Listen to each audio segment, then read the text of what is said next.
All right, so we have a 2016 Honda Civic with electric parking brakes that's in need of rear brakes, and some of you may be able to see that there, and that's about 3 millimeters, maybe.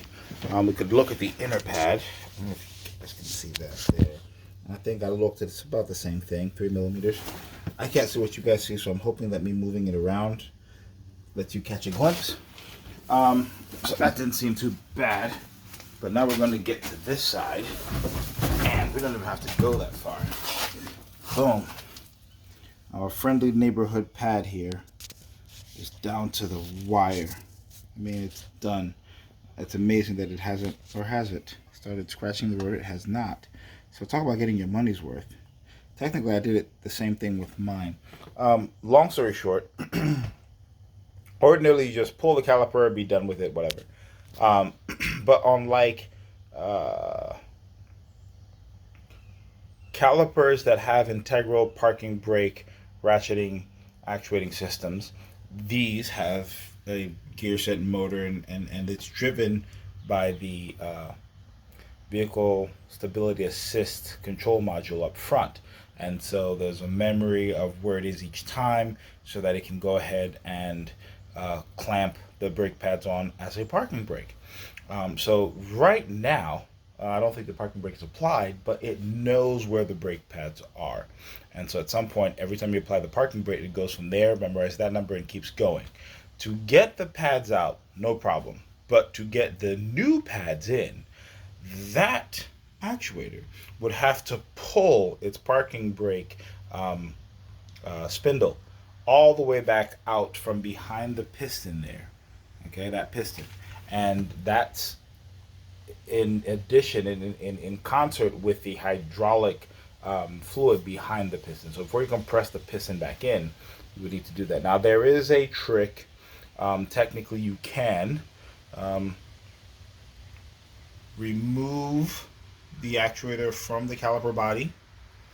Use, I think, I don't remember on this one, it's a Torx or just a regular Allen hexagonal fitting, but you can wind that piece back. That's what that motor does. The problem with that is that the computer still remembers where it's at, the control unit up front. So there's that, but it has been done. Also, you want to be careful. The harness that goes to this unit, very susceptible to damage, specifically because of this tight turn where it makes right here. So hanging the caliper any which way has always been an issue for the hose, the brake line, but it's now additionally an issue for that harness. So, seeing as I do not want to spend all weekend here, I'm going to put this thing in maintenance mode. All right, so those of you who know, those of you who don't, and this is just a, what do you call that? I mean, it depends on what interface you use, but the functions are the same. On the back side of all this electronic GUI interfacey brilliance are the same codes to tell the control unit to retract the spindle from the caliper. And so you will hear, when we go to brake pad maintenance mode, it'll ask me to get in there. All right. Now I'm going to see if we can hear it, but I'm going to hit this real fast. Okay. These are the criteria for it to run that. And we're going to hit OK.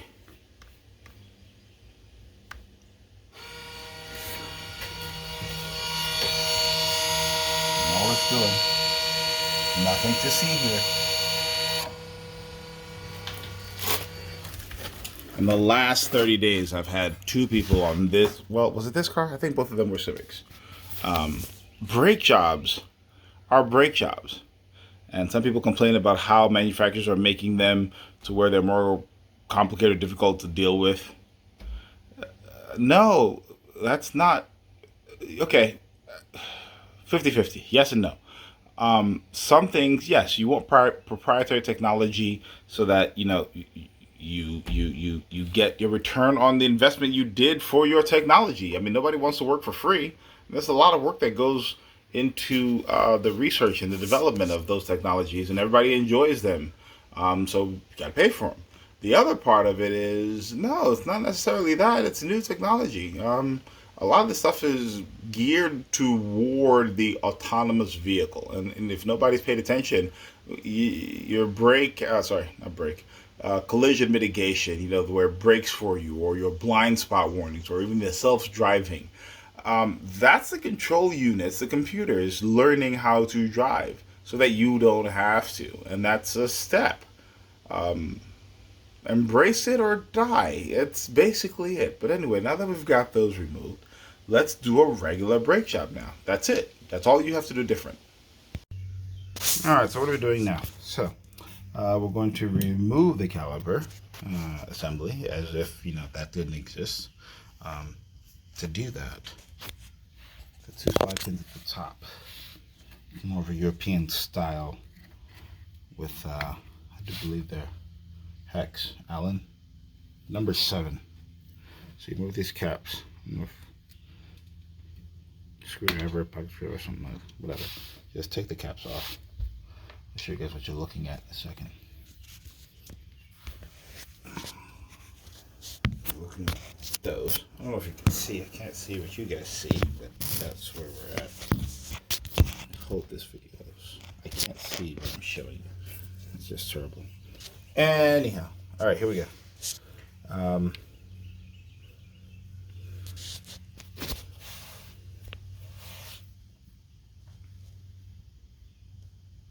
7. Who figured on number 7? It's girthy enough, so the pins, but they thread into the caliper body here. So I was getting ready to say something. In the last, I was going to say 30 days, and I think it's 30 days, but I'm going to even stretch out to 60 days because I have another client who's looking to get brake work done after somebody tried to do a brake job without putting the system in maintenance mode. And like I said, do you need a scan tool that does that for you? No.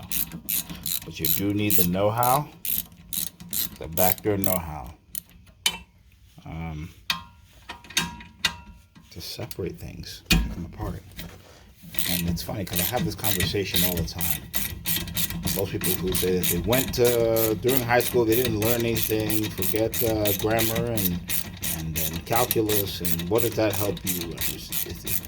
The culture is different, and for whatever reason, I think that's where the fault is. I do believe that all schools, all academic excellent endeavors are not necessarily for the impartation of knowledge, but for the development of the curious mind. So we expose you to everything and you pick what you like, and that's supposed to help. Oh, snap. European style. I forgot these, man. Yeah, talking too much. Let me go get a screwdriver. Just pry these out. They're springs, retaining springs to keep the caliper square. Right, hold on. All right, ladies and gentlemen, we're back. And so all I do is, oh, that hurt. Take that out the way. Let me give this a little nice gentle.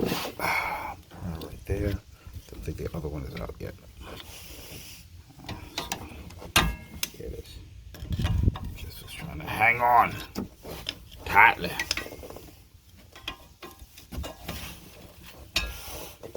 I'm going to need 2 hands with this. I'm going to presume, but you guys get the idea. Anybody who's done brakes before, and those of you who haven't, I should probably just try to get you to see what's supposed to happen next. I'm going to keep going. I'm going to try. There you go. All right. That was pretty violent. I don't like that happened. I don't know about other manufacturers, but specifically Honda's, especially when the parking brake is integrated in the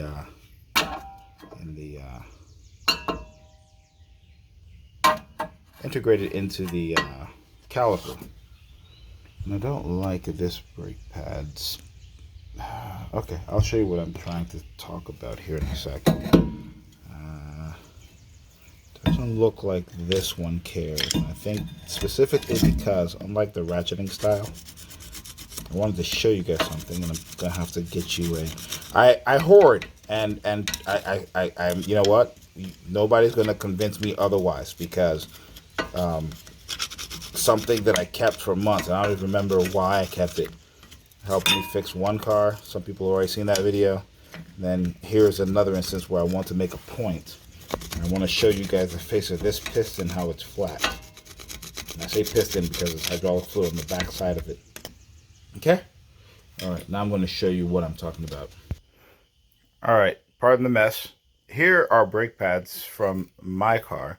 I recently had to do brakes all the way around, pads and rotors. Not too bad. You know, you just do it and you flush your brake fluid and you're good to go again for another 1,000,000 miles. But I digress. So here is what I wanted to show you. Got my money's worth out of that joker. I tell you what. Right, got down to the like bare pad metal. I think it started scratching there, which is probably the top rust ridge. But I didn't replace the rotors because of that. I replaced them because they were too thin to be machined. Long story short, here is the inner pad, the one that faces the piston. And on many manufacturers, Honda specifically, where the ratcheting mechanism for the parking brake. So since it's analog, no digital memory storage here, we have to remember where we last left off. And so the piston for that caliper looks something like this. This isn't mine, because mine's on the car, but you see those crosses? Too often I found where they're not lined up like that. They have to be orthogonally lined up, and that just means they have to be at specific orientations to where they line up with that pin. That pin fixes that piston, and the groove in there is for that, is the depth of it is for that pin. Now, if you don't line that groove up with this pin, you get a flat surface, one of these flats, the raised surfaces, pushing the top of the pin, right? Pushing on it with the force of the braking. And so now you've got an uneven, I think I threw those pads away, but it's happened to a car whose brakes I did recently. It ended up needing calipers. I can't really say whether for that reason or no, because if you only get that, well, here's what I think happens. Over time, the pad just wears at an angle. It's narrower up top and thick at the bottom because you're braking mostly with a sliver up top. But that has to be done. And with these calipers, they twist in. They twist in. They don't push in. They twist in. Okay? All right, that long-winded explanation and show and tell was basically so you guys could see what I'm about to do next, which is to offer more long-winded explanations about what I'm doing next. And why say the corrosion is great with these. All right, so I'm going to probably give away something I don't want to hear. Oh my gosh. Just come out of there. All right. Okay, here we go. Now, again, like I said, this one could probably have stayed till the next oil change, but the other side wasn't. So now, the reason why I bring this out, this is a piston compressor. It's very ingeniously designed. There's several styles. Just got to know what you're doing and what you're using it for and how to use it. No big deal. No big deal. Now, if you don't have one of these, can you not do the job with a pair of channel locks? Yes, you can. Now, on another style of caliper, this wouldn't be a big deal. I don't have a big enough pair of channel locks. My giant one has gone on a date.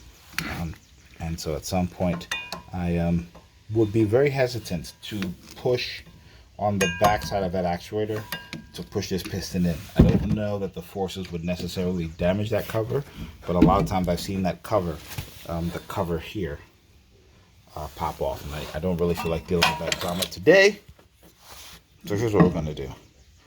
I'm going to set this contraption up, and basically it just lines up like that, and as you press this, kind of locks up there, and these two separate, and you just push the piston in.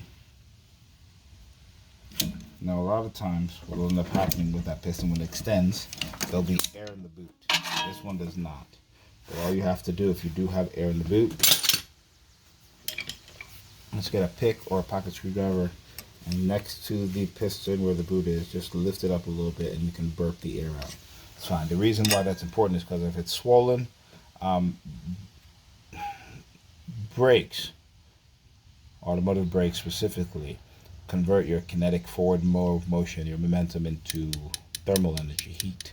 And so the pads, all this stuff gets hot, much hotter than the thermal breakdown um, temperature of this rubber boot. So if it's swollen, it touches the pad. When the pad gets hot, it'll burn it. And then this boot's function, which is to keep dirt out of the mechanism back there, will be compromised. So you then now will need a caliper, because grime and dirt and stuff that you don't think about when you're driving all day, it will be forced to think about all the time, and then we'll just quit.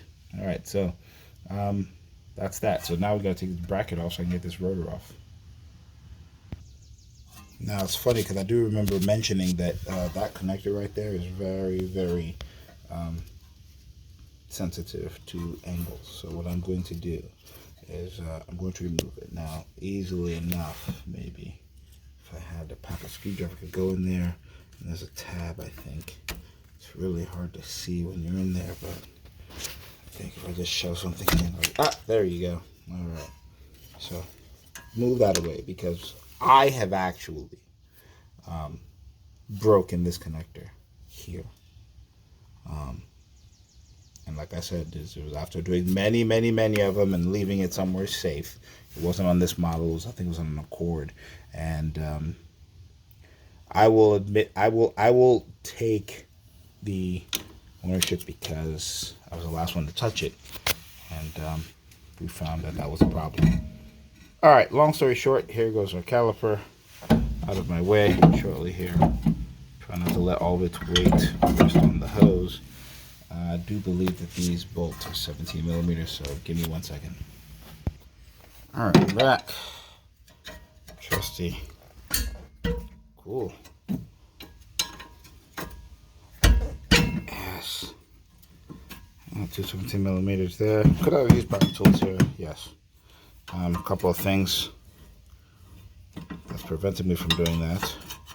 Now that I don't feel grabbing all the other tools, socket, gun, airline, blah blah blue. Just share some quality time with you guys. Talking like Mr. Rogers. Why am I whispering? Come on, get out of there. Next. Alright, so typically I like to put all of these stuff in the same place. That way later on, if something comes up missing, like this cover. Remember I put the covers up here? I shouldn't have done that. Put them on the tire. Okay, so everything should be. Alright. What else we got? Come on. Oh, what's that? It's so snug.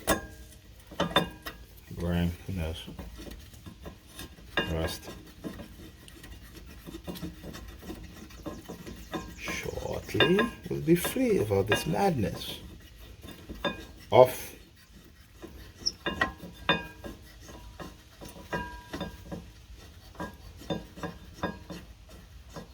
Can't remember where I saw this thing. Is it called an anchor?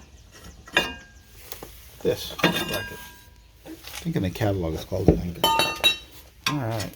Oh, I put that down, and here's something interesting. I recently lost a job because an advisor advised my client against coming to me. And for those of you who maybe diligent enough to research, whatever you're trying to embark on, many of you may have seen various brake jobs done, and this right here needs to be attended to. All this build up needs to be attended to. All right, the corrosion, the grime, the grit, and it needs to be a smooth surface, lubricated. What ends up happening a lot of times when some folks need brakes is you can get, right before I remove this bracket, take the pads out, put new pads in. Well, not specifically on this guy, you would need to still do that retraction process. By the way, I may show a video on it if I'm not going to do this one. But those are the fasteners you have to remove and then wind the caliper in. But how to deal with the memory, pardon me, the memory of the piston's last position is interesting, because a control unit will tell you um, where the pads are. Long story short, this is going to get cleaned, so I'm going to show you guys that. But if you do a pad swap and you get charged less than what I'm going to charge here, did you get the same degree of service? All right, I could just go buy and replace. Now, anybody who sees these rotors should know where they come from and what they are. I don't believe that I've ever worked on this car before, so I didn't put these on, but I know what they are and where they come from. Actually, I have these exact brand of rotors on my car. I approve. Moving on, we're going to resurface these because they were put on recently and they have a minimum service life that they are nowhere near. So we're going to resurface these, and I'll show you guys that. But we're also going to clean these. So to get these off, you got to take those out. And their videos, I've actually seen one. Actually, this one has one. So let's see if I can get you guys situated, because this is definitely a job that needs two hands. I know that for a fact. See if I can get you guys to stay somewhere where you might be able to see what's about to happen next. That looks good. All right. 1, 2. Hammer and screw. All right, here we go. Impact driver. All right. You're in the way, but... Ah! See, I told you guys you were in the way. Pardon me. Anyhow. That's how that works. Was it terribly tight? Terribly tight? No. Could I have used a screwdriver that was equipped with flats for a wrench to get to that? Yes. Do I have that on hand? No. What did I bring? What I used. All right, so that's done. The term "beat the brakes off" comes from this. Beat the brakes off of you. That's what I'm doing right now. See how that's going to come off? If I was replacing these,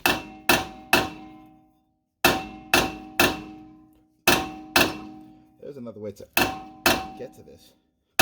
Now, ordinarily, this wouldn't be a bad idea to keep doing, except for the fact that I'm actually hitting on the wheel bearing directly. And I don't want to do that too much. And so I'll show you guys the trick if you do get stuck here. So, hold on.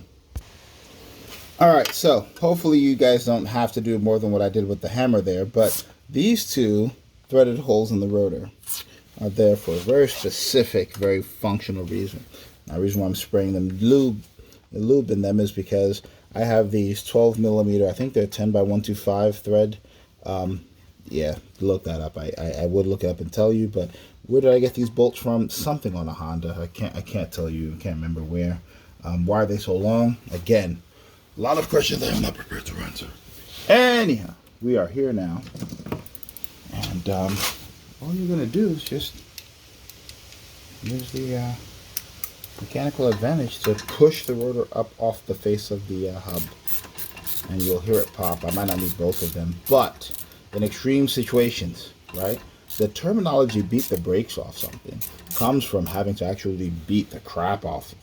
So that's pushing pretty tightly there. It's going to come off. It's going to pop and we'll be done. There you go. See?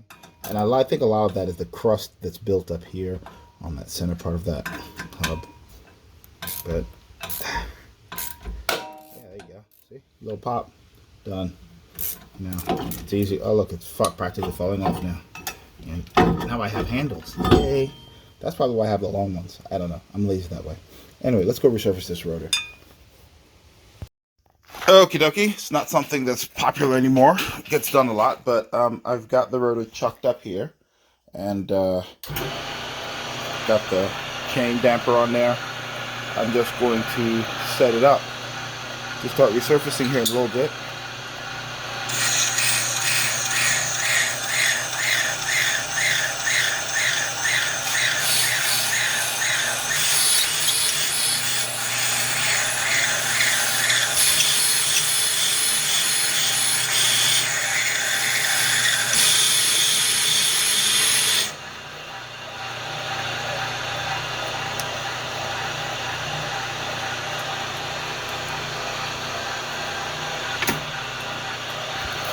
All right, let's go clean up that caliper.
All right, so this is what the resurfaced rotor's surface looks like. I use a sandpaper to kind of give it somewhat of a crosshatch pattern. Don't know if that comes up well on video there, but I do believe new rotors come at 350 thousandths. Let's see where we're at here. I think the minimum is 315. See how much we took off there. About 10 thousandths, I think. 9-10 thousandths. So wiggling around, get a good number here. Yeah. Okay. All right, so that's that. Let's go clean the caliper bracket. All right, so a brief interlude here. I'm going to address the elephant in the room. So there are a lot of used brake pads here. One of the reasons why I want to touch on this now is going to take some pictures that I could use as like thumbnails or... Anyway, so here are the brake pads that have come off of this car that I'm working on right now. And I'm trying to think. Oh, the one I need to show you is still on the car. Hold on. All right, here we go. So these are the pads from the passenger side. These are the pads from the driver's side. And we took a look earlier. I think that's what, like 3 millimeters, something like that. Maybe just under. Okay. That right there too. You can see the corrosion build up, right, around the ears here. Most likely the car spent most of its time outdoors, but so did this guy. And what I want to bring up here is, I had a conversation about doing a brake shop the other day. And basically it was talking about things like this: resurfacing the rotors, cleaning the caliper brackets. Okay, and what I'm showing here is the discrepancy between the way the pads wore. Okay, left to right.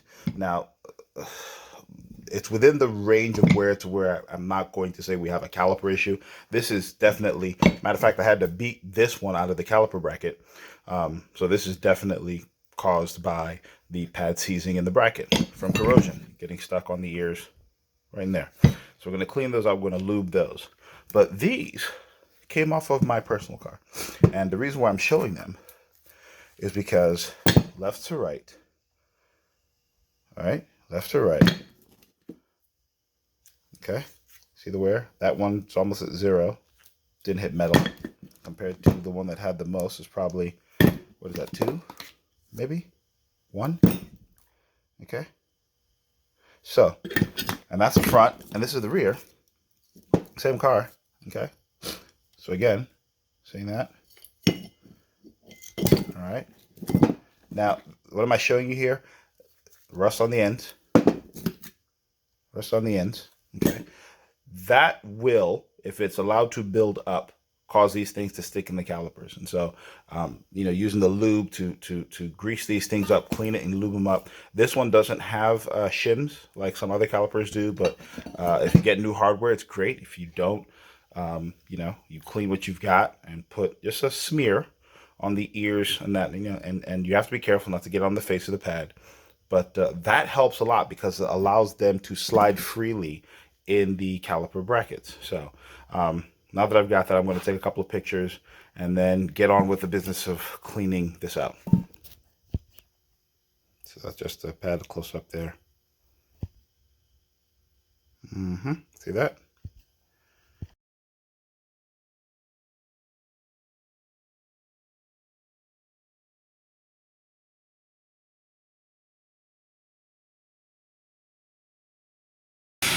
Probably going to be hard to show the process with one hand holding the camera, but this is one of the brackets that I've kind of cleaned, and this is the before. So you can see I kind of got in there with the wire brush, and pretty easy to use those. Have these on. Last thing you need is to take one of those little strands of wires fly off at that speed. But yeah, so let's get in here. I can get it in frame.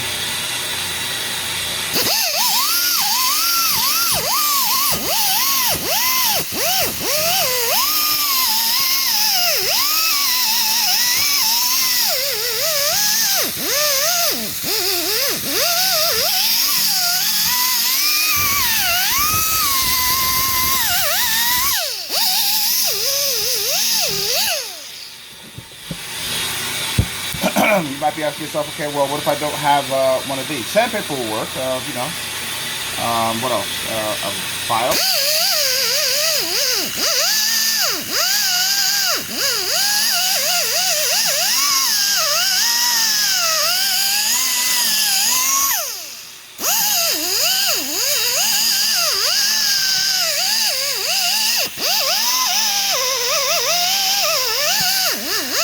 It seems like it's losing.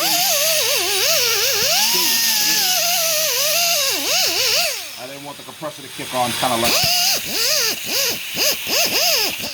Alright. And so, after something like that, just a light smearing of. And this is going to be a little too much, and I'll have to go back over it while I come it down. But yeah, just like that. Touching it up there. That's it. put on the ears of the pads too.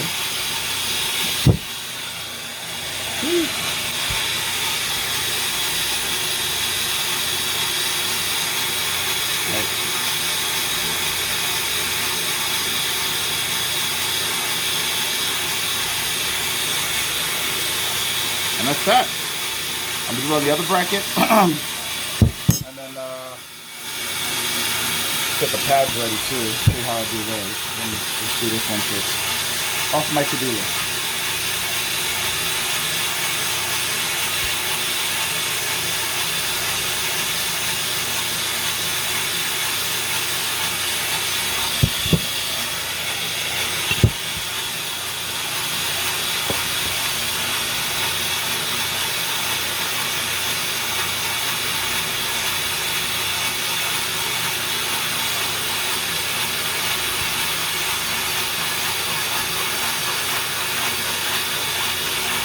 All right, on to the next. Okay.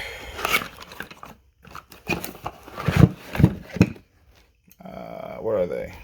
43022 Tango Bravo Alpha 03s. There's some very good information here.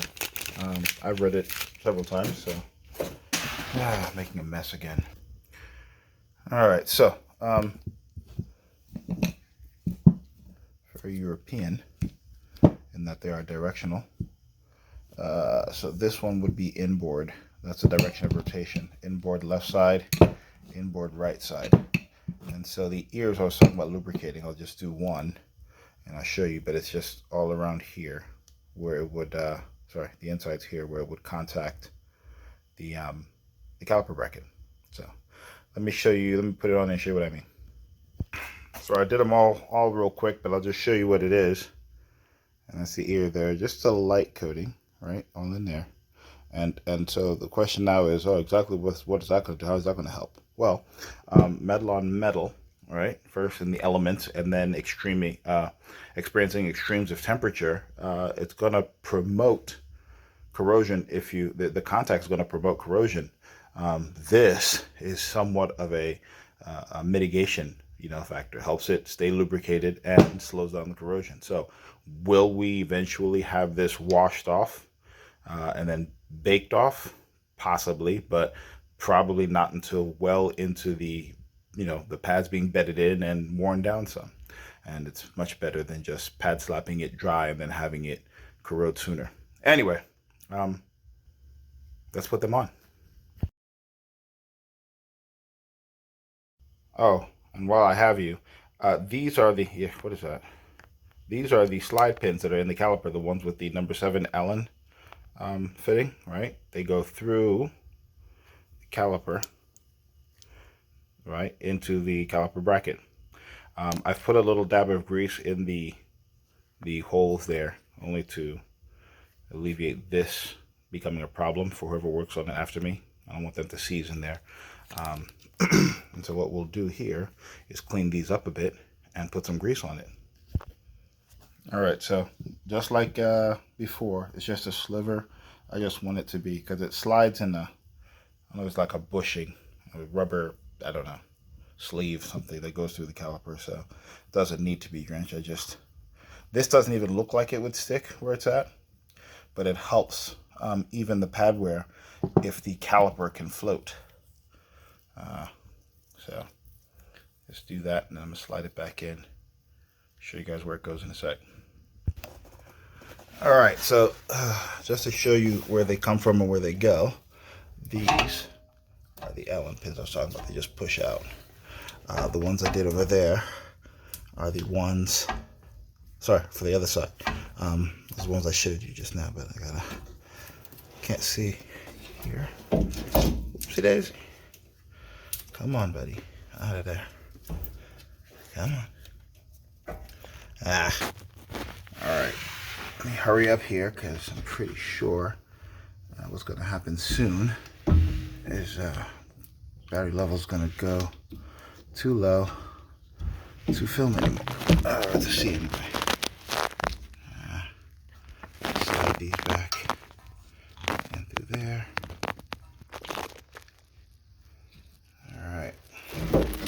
cool.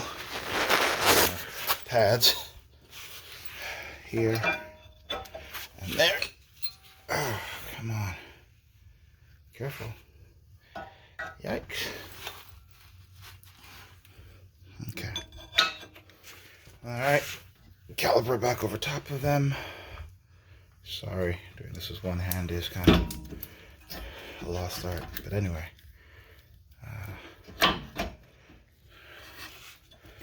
Anybody heard from Keith? He used to do that stuff all the time. Alright, here we go. Alright.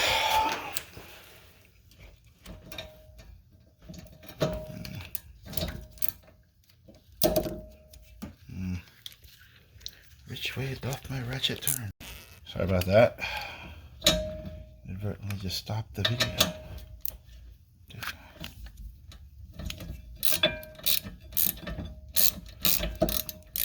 I better start this by hand. Make it a long. Sorry, I'm joking. Yeah, last thing I want to do is get this far and then cross thread these bolts into that bracket, because if anything is unobtainable, it'd be those. Alright, so starting the bottom one, just ratchet away. This is the home stretch here, as far as the hardware goes.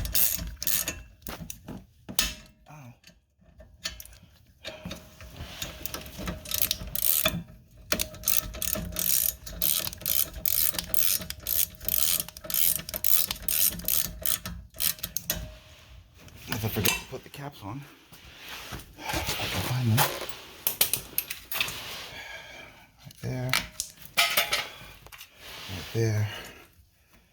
And then a friendly little tension spring here.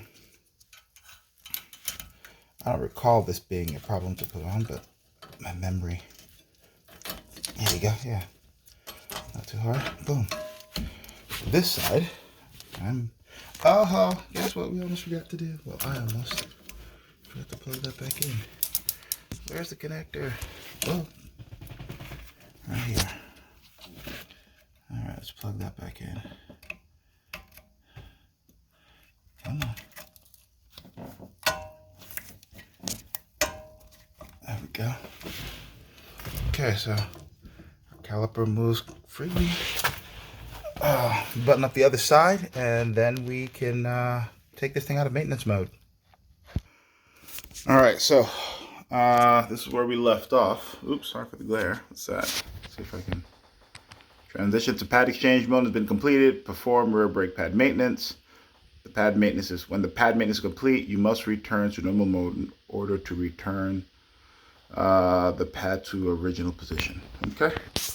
Alright, so key on. Alright, let's make sure this guy's still talking. Get out of here. Alright, and I think it's going to ask me back to normal mode. There we go, that's the one we want.